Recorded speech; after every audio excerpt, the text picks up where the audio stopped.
My name's Andy. I play a guitar in a band called My Dying Bride, which is an English doom metal band for those that are unfamiliar with what we're about.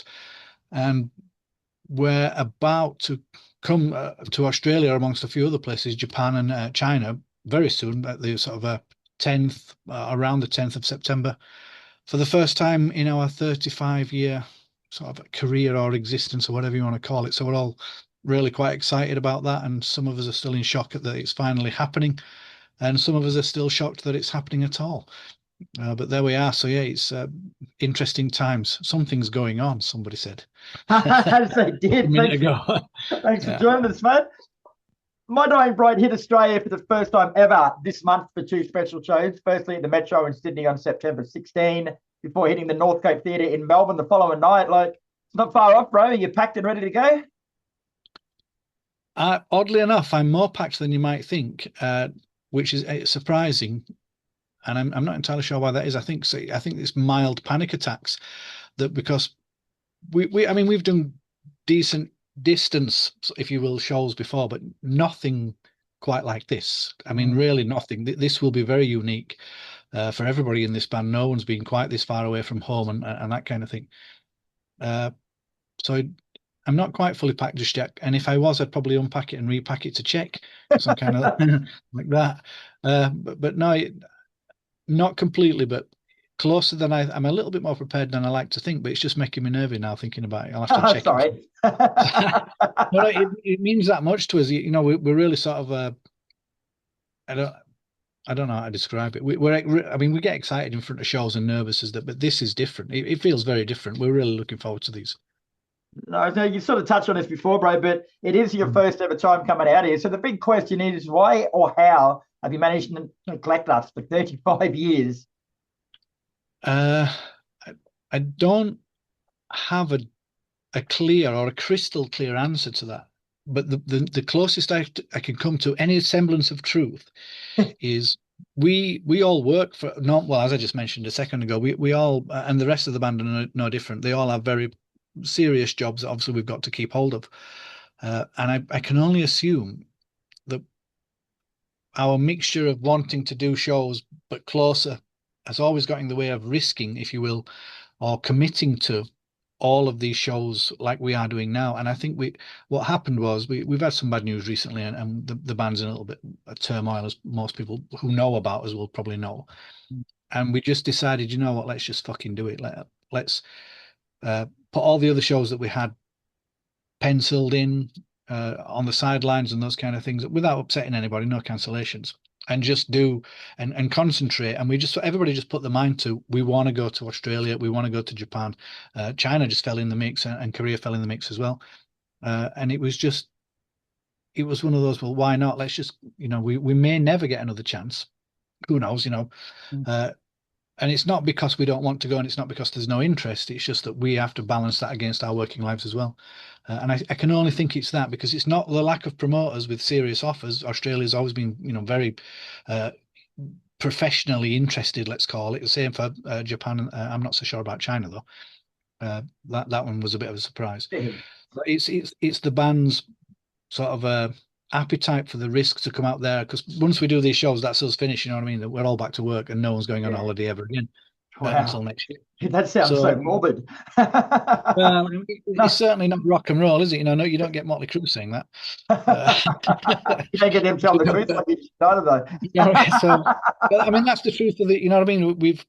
You've kind of like we've deliberately hobbled ourselves by playing music almost no one wants to hear, and yet we love it, and obviously there is a crowd that loves it, and but it's only in a very limited aspect, a limited sort of numbers and those kind of things. So we kind of asked for trouble and then got it in the way in the music we chose to play. But there you go, such is life. Now, there wouldn't be many places left in the world that you guys haven't been. So when you tour a country for the first time, like you are Australia, like, do you talk to people that have been here before to find out what to expect, or do you rather go in cold and take it as it comes? I, I I've got a good friend actually who lives there, and I've actually not he was my best friend for many years when we were kids growing up listening to Anthrax and Slayer. And he moved to Australia. He's flying across to see us, and I haven't asked him anything. But then I asked a good managerial friend who is actually, believe it or not, he's probably just about to finish the AC/DC tour in Europe as their tour manager. Nice. And he lives really close to me. So I asked him mainly, how do we get in first time, how to make the visas go without causing any bother and that kind of thing. And he just gave us some tips on that. But the actual boots on the ground, I haven't asked anybody anything. In fact, I never even thought to. It's just we've just been concentrating on making sure that we play the set, correctly and make sure that the show is at least, well, there's an element that's out of our hands, but at least the music side is going to be good. I never even thought about I might ask someone what to do. But I mean, some interviews have been giving me top tips on what to eat, but I'm not sure I trust any of those people. I know what you are No, like. they've all got an agenda. Yeah. So, but no. So we're going in cold, as it were.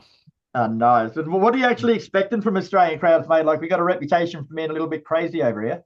You have. I'm expecting that actually, and we're hoping that we can just hold it together to get the set done. I mean, whatever. I mean, we'll be happy with whatever takes place. I mean, these two shows that we're doing are very sort of up close and personal types club shows. It's not like the festivals that we sometimes play in Europe, where the crowd's massive. It's and the you're 20 feet away from everybody and 40 feet up in the air as well sometimes. So we appreciate it's very much a club show, and we haven't done many of them in the last few years. So for us, it's going to be it's almost like a blast from the past. So it'll be like going back in time to when people were really keen and really close at the same time. So it'll be interesting. I reckon it's going to be good. I don't. It should just be a good atmosphere, and we're happy to be there. If they're happy to be there, it'll just be great. Nice. And seeing it's going to be your first time here, mate, are you going to play songs from your whole career, or are you just going to focus on your most recent album, Immortal Binding? Mainly older stuff, probably the up to Feel the Misery. I think we bring back just the song, the title song, Feel the Misery, and then just two off the new album, Okay. which is the second of Three Bells and the Apocalyptist. And they fit the set very well. I mean, if, as I would imagine some of your crowd might be, very drunk, they probably won't notice which two they are. So that we might do a competition to see where they were in the set. But yeah, no, it's mainly also we appreciate. I mean, I appreciate because I'm like this, if I went to see someone, you want to hear the songs that you know and love from when you were, growing, when the scene was still forming, and it was, well, I'm not saying it's not important now, but it was certainly more important back then. So we wouldn't just, we're not there necessarily to promote this new album. I mean, if in fact that's probably the best way to say this. We're not there to promote this new album at all. We're there to just play a show, and it just so happens that we enjoy these two songs so much. We want to play them, and we want to play them live. But they could equally and just as quickly be put aside, and maybe Your River from Turn Loose could be brought in, and something from one of the others, because we've got plenty of music to choose from. They're Yeah, just good songs, and they fit the set well. yeah, nice. Now you've got Miko Kotomaki from Swallow the Sun guesting on vocals for the tour. So tell us more about him and why he was chosen. Well, he was chosen because we found ourselves vocalistless, if there is such a word, at It is no now. notice. Yeah, and well, yeah, we're allowed to do that. We will just make words up. We're But, allowed to. and I have to admit, we didn't know quite how deeply Aaron's solo aspirations were. Let's politely put it like that. Which I kind of understand. People, you get to a certain age and you want to make things happen. You want to make them happen quick. But obviously, it had an effect on us. We were left without a vocalist, and we weren't ready for it. We didn't have a plan. We didn't, well, mainly because we didn't know.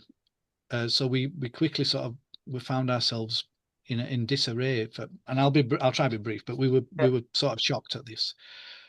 So once we'd got over the shock and we realized we really didn't have a vocalist, his new bands, and he's putting another. It sounds like he's putting another band together as well to enhance his solo career. We had to find a vocalist, and I think it was either Neil and Sean, or a combination of Neil, Dan, and Sean, who were very fond of Swallow the Sun, and they know Mikko's history because I think Swallow the Sun are very early, when in their early career, were influenced by My Dying Bride. Okay. So it kind of left us with, well, so he knows us. He knows what My Dying Bride is. He knows what the ethos is, and what it's about. He won't have any delusions of grandeur because he knows where My Dying Bride come from and where we presently are. Yeah. And then the most important thing, we looked at his vocal range, and it's his death metal's different to the way Aaron would sing it, but his vocal range is very much what we needed. So we thought, we'll try that guy first, and he just said yes. Yeah, And right. it was that simple. It were real. And then within a couple of weeks of him saying yes, we flew him across to Halifax, and we had a meal and a meeting, and we did some rehearsals, and it was just easy. Yeah, It was nice. really quite something. And despite he's got a very dry sense of humor, a phenomenally dry sense of humor, but he's very, very professional, to the point where we were quite shocked. We were like, oh, fucking hell, we're going to have to get professional now. That wasn't in the contract. This is what professionalism looks like. We weren't ready for any of that. So yeah, we all pulled the socks up a little bit, and it just works. And we went and we've just done 3 shows. We did one in Slovakia, one in Hungary, and one in Finland, his hometown. Well, not his hometown, but his home country at least. To great success. I mean, we had some equipment issues, but nothing musically or personality wise. We all got on. We had a great time. And despite the shock of people sort of the new Mikko was singing, and I'm not sure what they expected, but when he walks out on stage, they cheer. Yeah, right. Oh, that's They good. don't. The joke in the band is that that I've been in this band for X amount of years, and they don't fucking cheer for me. He's been here 10 Yeah. minutes. Yeah, well, yeah, no, this is it. So it was. We were like, oh, it's like that, is it? So it's great fun. No, it's been great, I have to admit. But it was it was strange beginnings, and we weren't really sure what was going to come out. But it's been great. So this is how we'll continue until we don't. Yeah, cool. Very nice. Now, go back in history a bit, bro. Like, you started My Dying Bride in Bradford back in 1990. So what was the musical climate like back then that gave birth to the band? And where did you fit in the early days? Well, I actually mentioned in another email to one of your compatriots that Bradford's a shithole. And, and I actually used that word, and it was probably, I mean, it's not a great place, don't get me wrong, but but even then it's probably a little bit harsh, because you can find, you know what I mean, sort of diamonds in the rough, let's say. But back then in 1990 or in 1988, 89, when we were just coming into this scene, Bradford was one of the few places in Britain that got all of the European death metal bands. Okay. And then thrash metal bands. So so Dark Angel would come over, and they'd play London, Bradford, and somewhere in Scotland. Yeah, wow. We'd get Nuclear Assault, Slayer, Anthrax, all of that. We didn't miss a single thing. So Bradford was like a hotbed, and we all lived there, so we didn't have to travel far. The gigs were mainly in a place called the Queen's Hall, upstairs in the Queen's Hall, because it had a smaller venue downstairs too.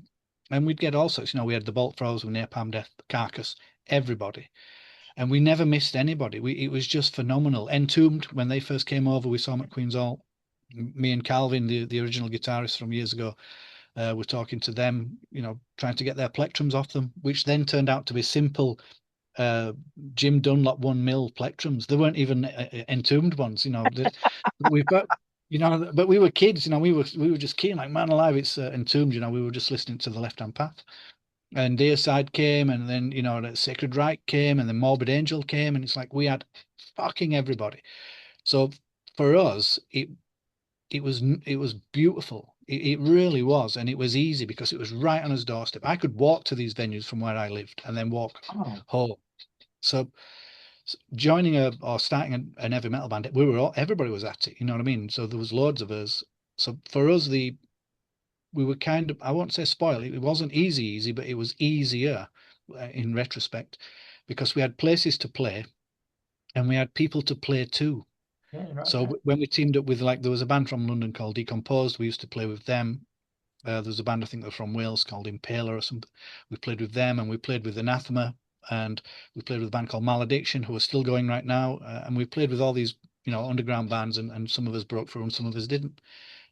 Paradise Lost, we played with them a number of times, played with Napalm Death and Carcass and Morbid Angel, but at different levels. And Bolt Thrower, we played with Bolt Thrower. We loved Bolt Thrower, in fact still do, and Memoriam.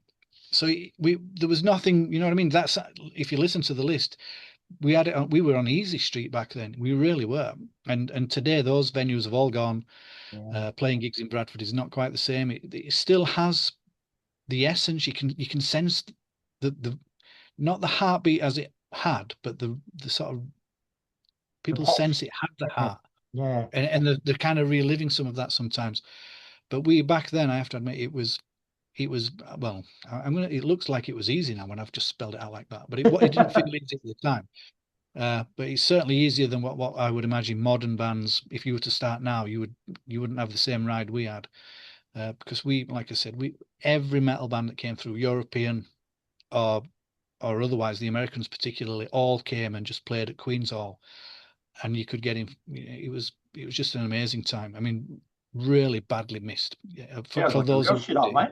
Sounds like a real yeah. shithole from what you've just said. Well, it's not a great place, but I mean, this particular place, it was the top end of Bradford. I mean, it was actually all right. Yeah. I mean, I denigrated it really badly, and I felt a bit guilty about that because I mean, I am literally from Bradford, so I shouldn't really have said that.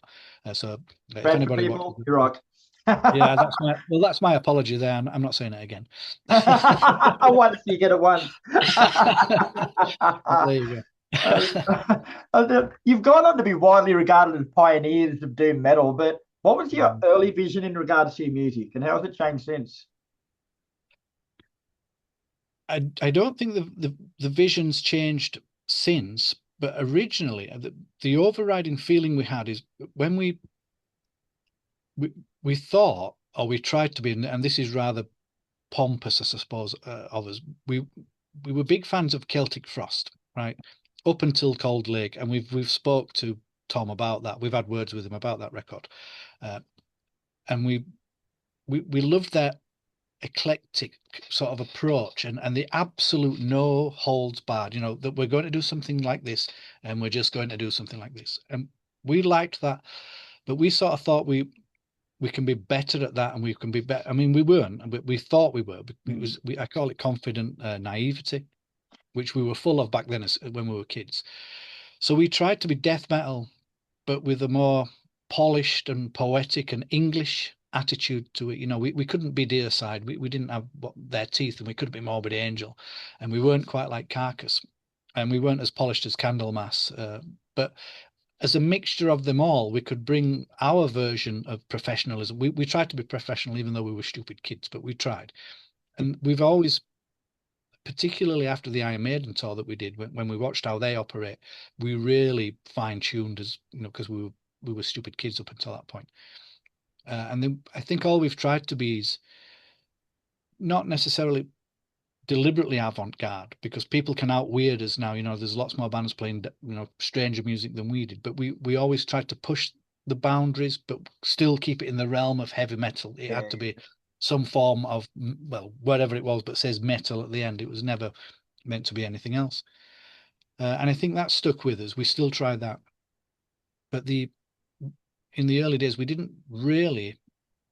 And I'll be honest, no one anticipated an EP. No one anticipated an album or 2 albums or 3 albums. No one. There was no one in the band who was that egotistical that we thought we'd get any of that done. It was all brand new to us. Every single one was an amazing trip. We thought, wow, we're on his 3rd album. Bloody hell.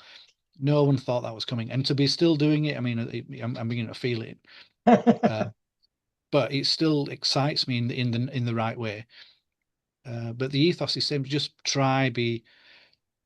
it's almost like trying to be rowdy and messy and clean and professional at the same time. You've got this. Well, the paradox is, how are you going to do that? It's not Yeah, I was possible. going to say, tell me when you figure it out. Yeah, well, I mean, no one's going to do it, and try and give it also this sort of eclectic, intelligent element as well, as if we're sort of British gentlemen. Which, if you actually saw us, we obviously on stage we're focused and professional, but if you met us, it's kind of we're just regular.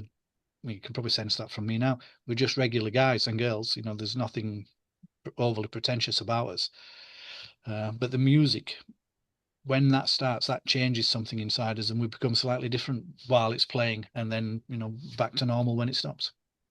Perfect. And speaking of albums, like you released your 15th studio album on Mortal Binding last year. So How was the reception for that? Like, I know at the time before it came out, people were saying it was your best work yet, but how was the reception? Did that translate? It has. I mean, like I said, I touched on earlier with Aaron's sort of a solo aspirations, I like to call them, to be polite about the sort of decision making process. It's had an effect, Mm. but musically, when you sit down and people actually scrutinize it, or if they review it, no one's complaining about it. In fact, most people are saying it's the strongest album we've done for some time.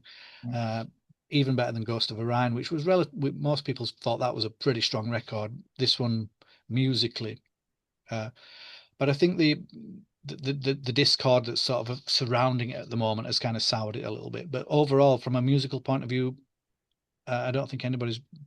I mean, if you're into My Dying Bride, that is, people are really sort of catching on to this, and it is picking up again. People are saying nice things about it now, because it's weird how something utterly and completely unrelated to the actual music can have an effect on people's perception of it. We've watched it, but it's beginning to fade, and people are liking the album again in a strange way. And it's think, well, it was always the same album, even though is it? But It's I mean, frustrating, isn't it? It's frustrating that people let outside factors come into what is essentially a separate body of work. it is. I mean, it's kind of understandable, but it's a weird sort of a when we've realised what was taking place. Because I was speaking to the record label, one of the guys down there, and they were pointing out these things. I'm thinking, that's weird. That's a weird sort of. No one would expect that, as because we're kind of weird animals. We're very emotional, even if we try to pretend we're cool all the time. All of us are affected by something, and the turmoil, if you want to call it, affected retrospectively people's opinion of music they previously enjoyed. Work Ridiculous. that out, and they could see, in reactions and that kind of thing, these little polls that they do, and you think, wow, I would never have thought that. But and then you think, yeah, it kind of makes sense. But things Yeah, are, it's people are sort of dusting off the turmoil and getting back to the core of why they like My Dying Bride, the music. good. We're not anything much more than just a band that tries to be and tries to play honest music. Yeah, fair enough. Can't do anything else, bro. And 15 albums, man. Like 15 albums is a lot of albums and a hell of a lot of music. Like, as a musician, do you think it gets easier or harder to come up with fresh sounding material the more you write? Oddly enough, I think it gets easier, but there's an element of you, you've got to be very careful, or in my opinion, my sort of experience of it, not to repeat. That's the hard part, not repeating what you've done, because obviously I like what I like, and most you can hear it. You can hear it on the albums. That's me. That what I mean. And you're getting mostly what I like to hear. You know, I'm not really playing it for anybody else. I'm doing it because I like it, and thankfully some other people are joining in. So, but after a while, the key is you go back and play something. You think, "Fuck me, I fucking recognize that," and it's us.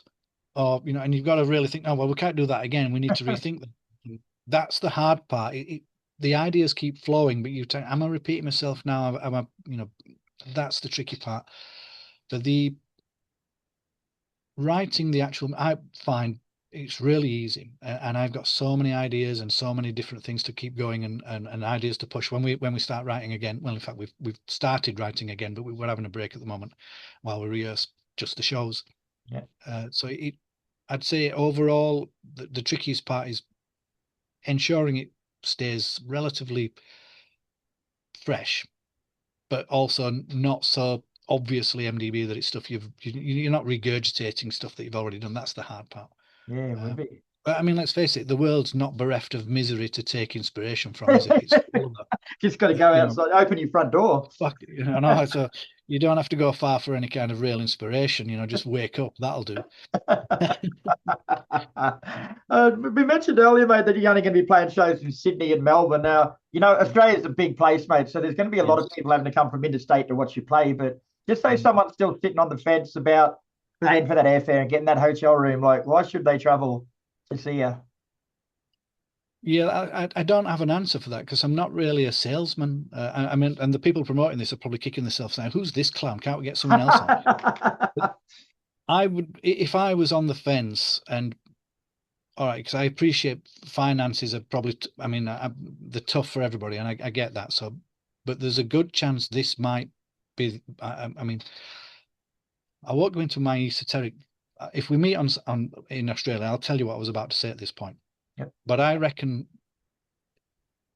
there's probably a chance we might not ever make it back. I'm not saying the world's going to crack in half and we just drift off to space, but it took 35 years just to get this far.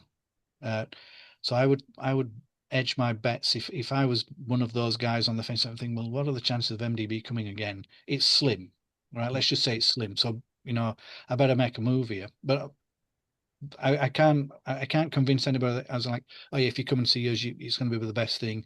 Don't go see Beyonce instead. Come and see us. It's that's a no-brainer, isn't it? Well, yeah, you go see Beyonce, of course. I wasn't going to say that, but she hasn't. But I mean, it's one of those. If Candlemas was showing up, relatively, or we go see them. You know what I mean? Like, and because that Bradford thing I mentioned earlier, where it was easy for us to see people, those days have gone. We have to travel now. Yeah. But I appreciate it, and if you're into this kind of thing and you want to just say, I was there, I definitely saw them. They came to Australia, and I was one of those guys supporting them during that. This is it. This is probably it. But on the flip side, there is an element of once it's been done once, it makes it easier to do it again. But I don't know when that might be. That's the gamble. You know what I mean? Who knows? Such a cryptic answer, mate. You covered every side of the fence there. You did well.